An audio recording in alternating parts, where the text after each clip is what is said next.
13 News starts with breaking news. We start in Kentucky, where there is an active shooter investigation near the interstate. Welcome to 13 News Weekend Edition. I'm Sam DeCoste. The Laurel County Sheriff's Office says multiple people have been shot near I-75 just south of Lexington.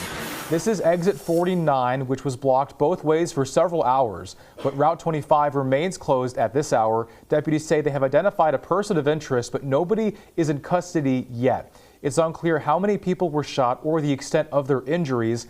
Governor Andy Beshear says the situation is being monitored, and he asks for prayers for everybody involved.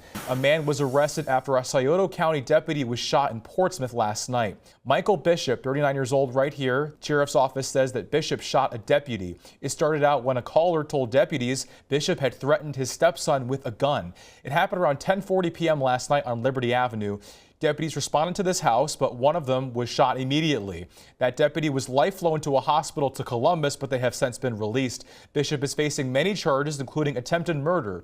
Bishop is set to appear in court tomorrow morning. From small town Meigs County to the Big Apple, this right here is 7-year-old Ember Chadwell from Middleport. And there she is at New York Fashion Week, walking the runway. This is her second year walking at Fashion Week, but this year, 2 designers selected her to wear special made outfits. She debuted an outfit for Mila Hoffman last night, and the one you're seeing right now is House of Beretti. Ember has been modeling since she was 2 years old, which is exactly what she wants to be when she grows up. Tonight, a suspect accused of killing his parole officer in Maryland is in custody after a chase on the interstate here in West Virginia. The suspect is 54-year-old Emmanuel Sewell. According to the U.S. Marshal's Office, he was wanted in connection to the death of a 33-year-old Maryland parole and probation agent. Sewell was on parole after being released from prison in 2021. Tonight, the community remembers the legacy of a state trooper who lost his life serving his community. Sergeant Corey Maynard died in the line of duty 1 year ago today. On this day, June 2nd, 2023, the sergeant was responding to a shooting on Beach Creek Road near Matewan in Mingo County. While he was on the call, Maynard was shot during an ambush. He and the victim of the initial shooting were rushed from the scene for medical treatment. Sadly, Maynard died from his injuries. After an hours-long manhunt, the suspect, 30-year-old Timothy Kennedy, was found in a stolen vehicle and arrested. Local officials ordered residents to shelter in place that night while they searched for him. Kennedy has since been charged with first-degree murder, which he has pleaded not guilty to in February. West Virginia is in a state of emergency due to dangerous drought conditions across the state. Governor Jim Justice issued the proclamation yesterday, which affects all 55 counties.